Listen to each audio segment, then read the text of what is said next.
That's super bright. Oh my gosh. What are we doing here? Yeah, that's way too much. What is going on YouTube? It is LA Prepper, and I'm going to do a quick video response to Marauder Prepper. If you haven't checked out his channel yet, go check it out. I think it's just called Marauder Prepper.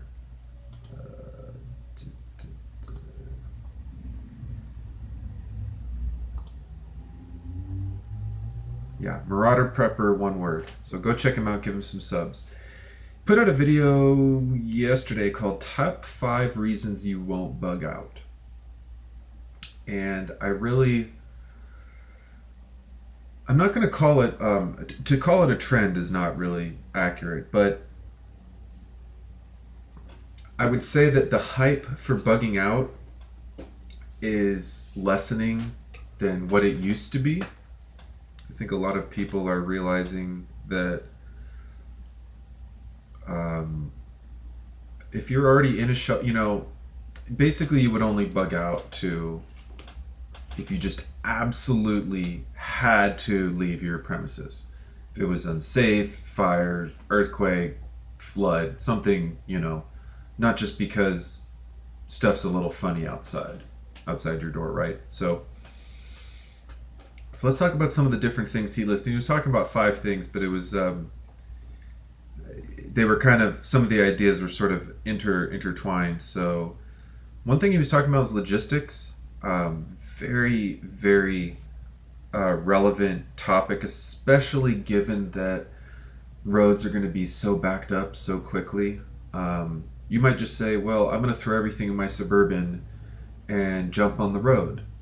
Okay, well, what if all the roads get busy? Then it's, well, my Suburban's a 4x4 and it's lifted, and I'll just go drive off the freeway and go off-road somewhere. I'll take this fire trail. I have maps of all the fire trails of the National Forest behind my house, right?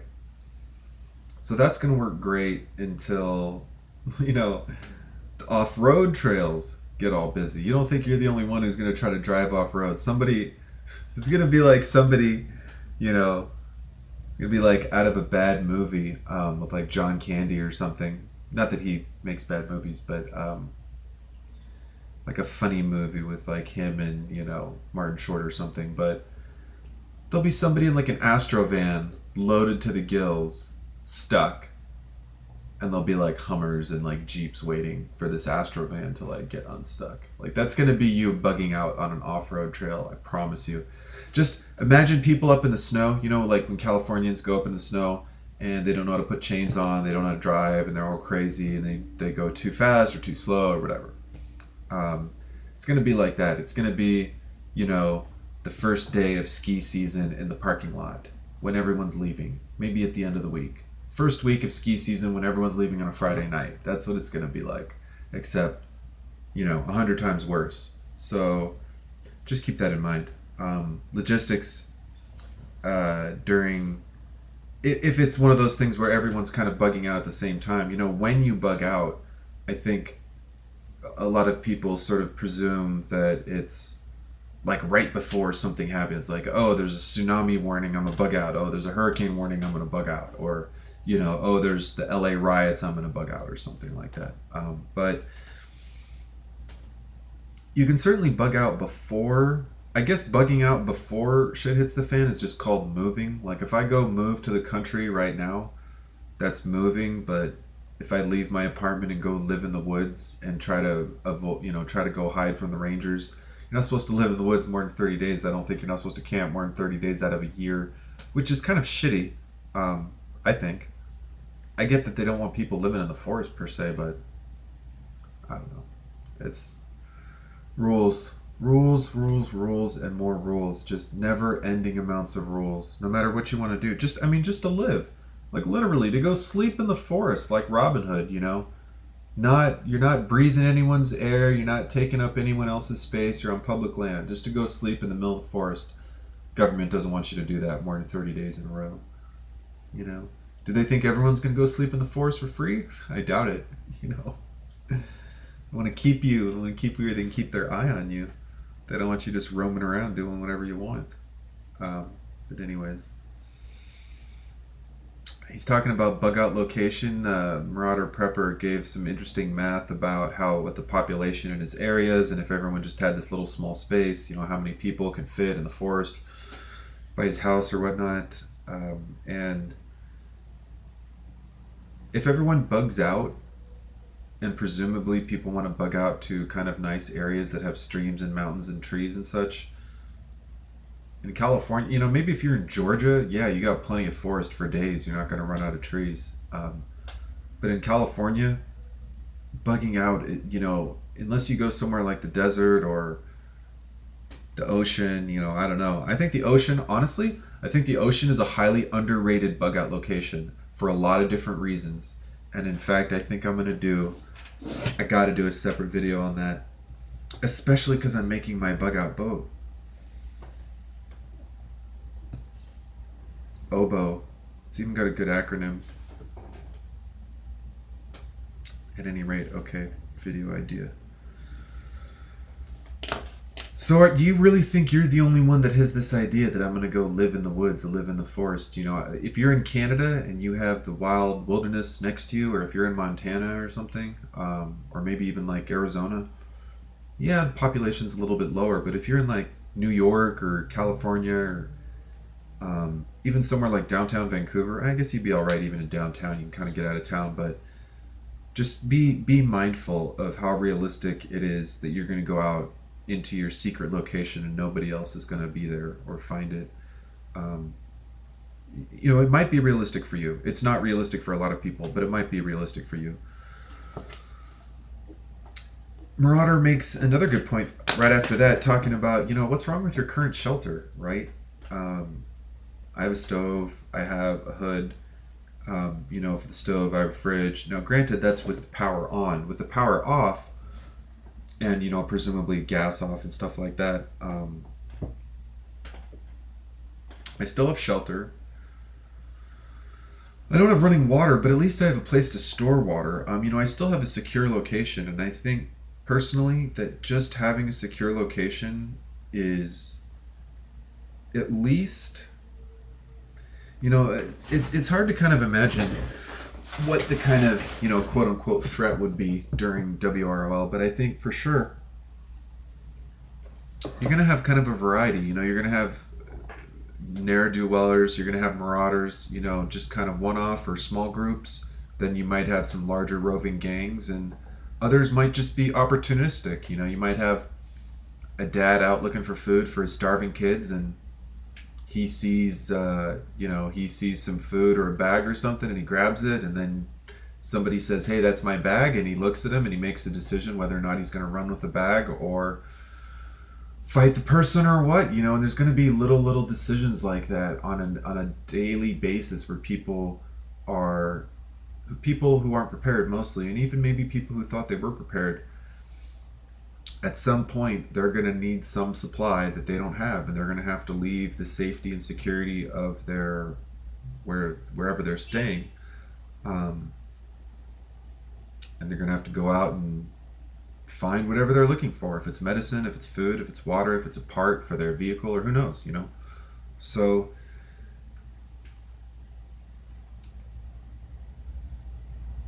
keep in mind, if you're trying to bug out to the forest or to a desert or to a cabin in the woods or something,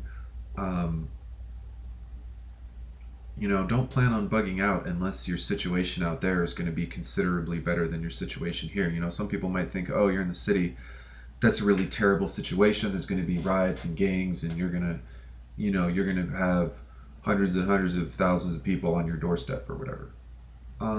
Maybe, but even during the LA riots, you really didn't see, they were bashing on storefront windows and stuff, but it's not like the rioting crowd got together and said, let's rape and pillage all of Los Angeles. They were kind of pillaging the streets that they were on, but it wasn't, the riot didn't turn into, it was kind of an area without rule of law, but it didn't, even if it was sort of on a larger scale, people rioting, it's one thing to be rioting or have little pockets of like crowd.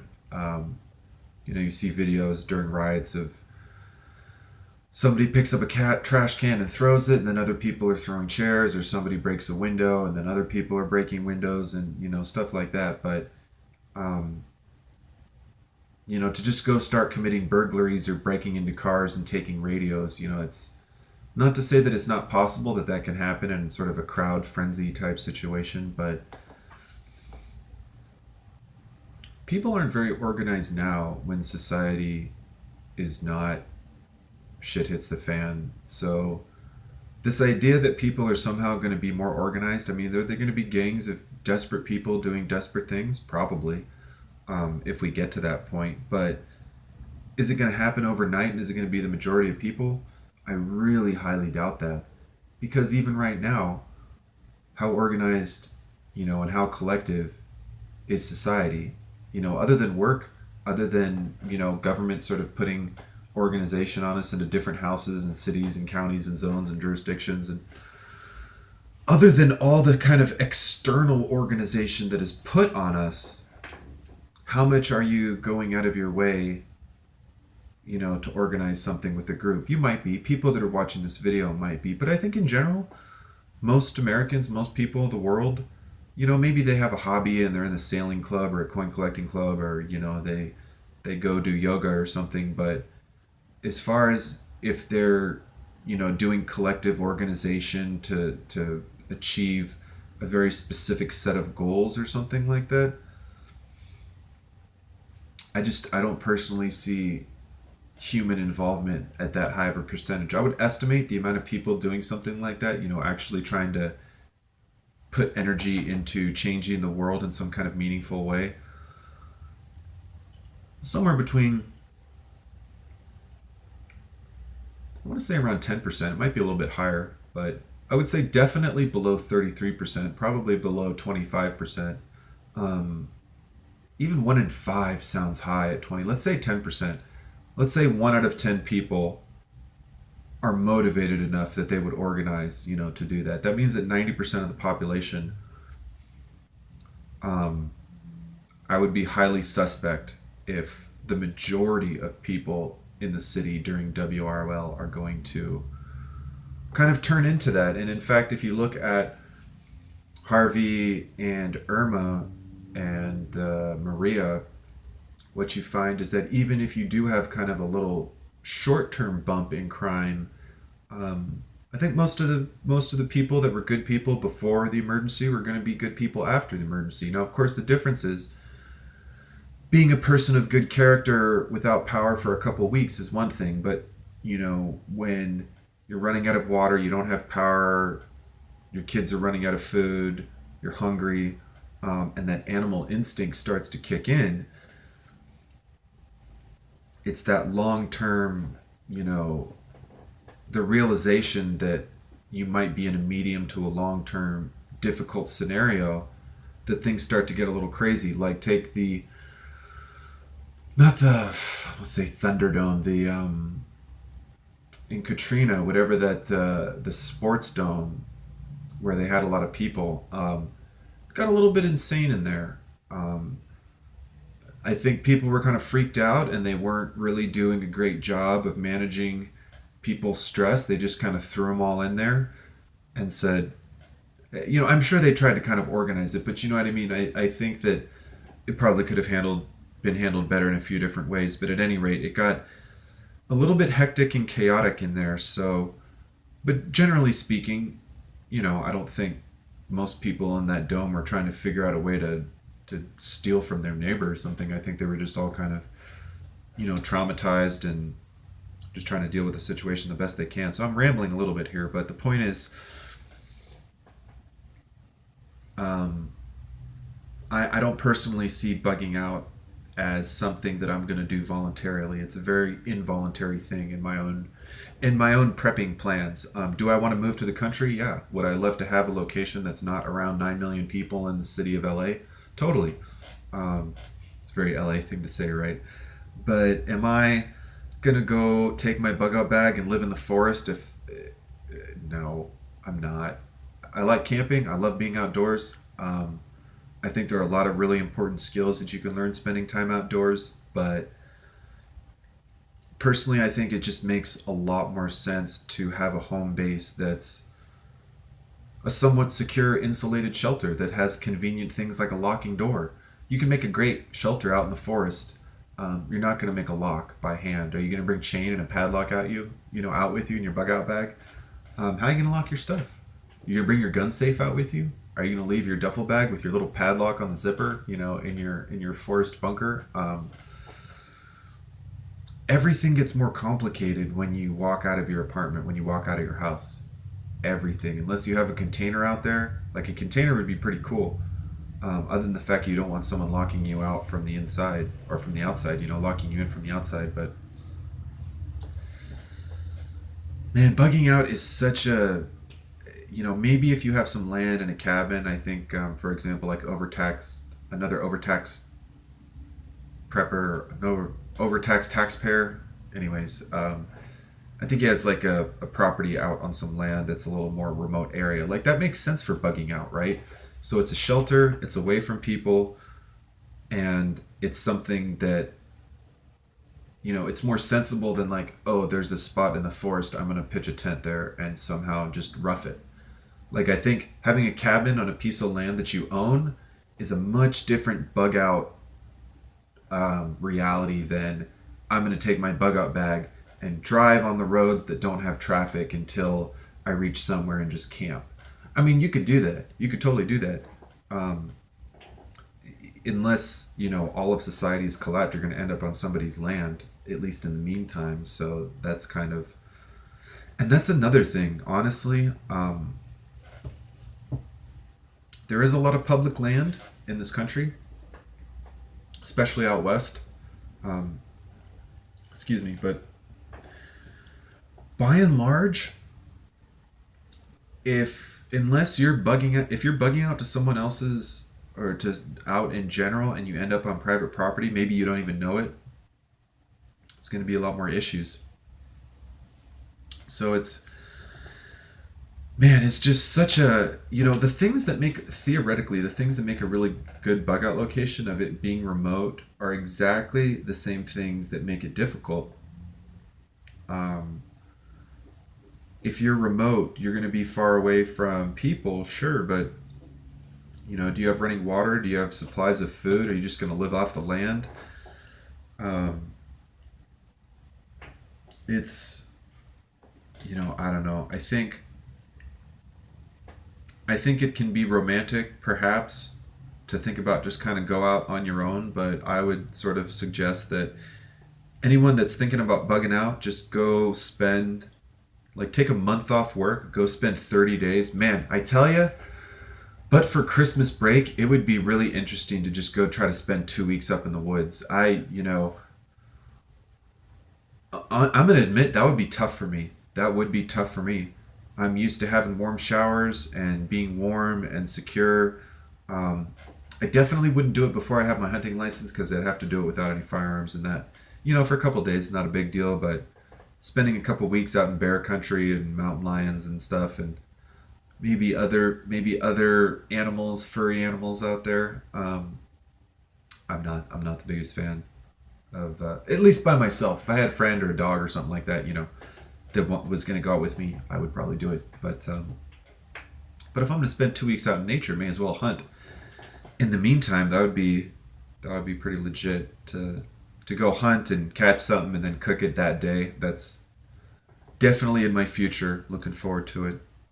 Also, I'm kind of looking at smaller game too, to be honest.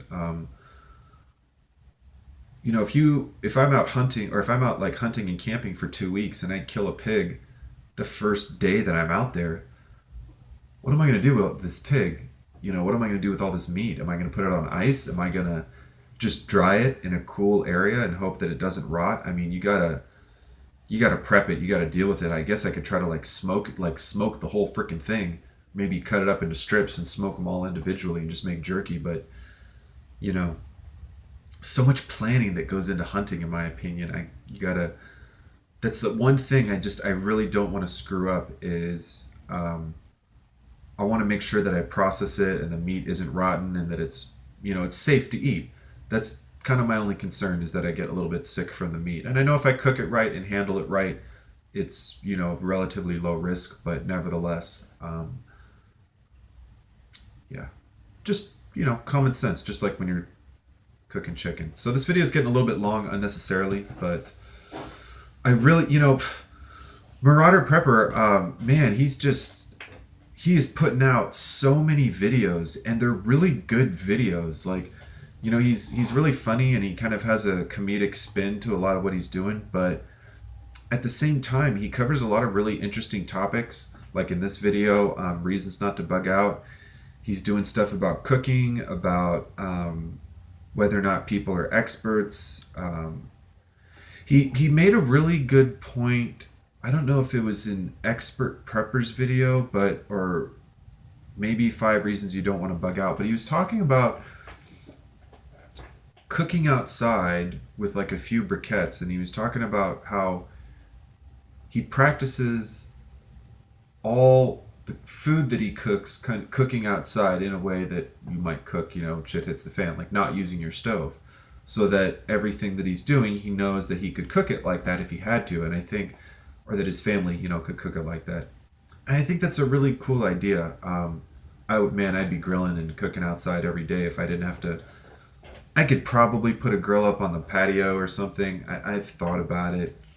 I don't know if all my neighbors want the smell of charcoal coming in their window and such, but yeah, check out Marauder Prepper. He's been just working his tail off, putting all these videos out. It's really, you guys, if any of you guys and gals are putting out videos, you know that it takes a little bit of energy to do this stuff, man. You gotta, if you haven't seen it, I'll end with this. You gotta check out some of his earlier videos, like Bug Out, Worst Idea Ever. Personally, I would always bug in. FEMA Camp, Happy Thanksgiving. That's a great one. How to Infiltrate a Prepper's Camp. Gotta check out that one. Something is Fishy with These Preppers. That's a great one. Man, so many good ones. And there's a bunch that I haven't even watched yet because I've been school and all this other stuff, but King and Cornbread. King and Cornbread. What's that mean? Kingfish? King salmon? Gotta watch that. Alright, guys. Well, keep prepping. Let me know what you think about bugging in or bugging out. It's kind of a classic prepping debate. I'm working on my bug-in stuff recently, but I am kind of keeping in the back of my mind, how do I throw this stuff in my car? How do I get out of town? Stuff like that. Freeways could potentially get pretty packed here, but luckily we do have a lot of freeways, and there are at least 3 ways to get out of LA: north, east, and south. So, and there's a few variations to those routes kind of branched out. So it's not, if everyone leaves at the same time in the same direction, it's a little bit sketch, but if it's just evacuate LA and you can go wherever, not too bad. Although certainly with these fires, we've seen that once your major arteries like 5 and 101 get shut down, for example, becomes difficult. So thanks for watching. Like, comment, subscribe. We're going to get out into nature a little bit. I've been almost going for a hike one of these days. It's been nice and then kind of chilly, but we're going to get out there, guys. I signed up for a new hunting safety course. The old one got canceled because the Angeles Range had extensive fire damage, which just, I need to write them a letter. I haven't written enough letters this year, but I'm going to write them a letter and just say, look, if you guys need help, just let me know. Not even for money. I do handyman stuff, but I wouldn't even put that in the letter. I would just say, I think you all should get some volunteers together and just have like a, let's rebuild Angeles Range Day. I think that'd be really cool. Or a weekend. Go up there for a weekend and just maybe do some demo, do some cleaning. I suppose insurance kind of covers it, and contractors and such, but not to say that we can't just kind of go up there, at least as a sign of solidarity that, it's more than just it's more than just like going to McDonald's for a hamburger. I mean, the shooting range, being able to go to a range that had that was raising, like they were doing a canned food drive, this season. Just had good discounts, good pricing. They worked with the local law enforcement. I mean, I'm sure the law enforcement is really upset about it too because I know SWAT went out there every other week. So that sucks for them. They're going to have to go to Burrow Canyon now because the outdoor ranges are nice. Gives them the distance, especially for the snipers. It's not always 10, 20 yard engagement for SWAT. So it's nice to have the outdoor range for them. They could shoot out to 600 yards out there, really get their practice going on. But yeah, real loss for the shooting community in Los Angeles. I really hope they get that range put back together. But I'm going to end it before I keep going. Like, comment, subscribe, and I'll see you later.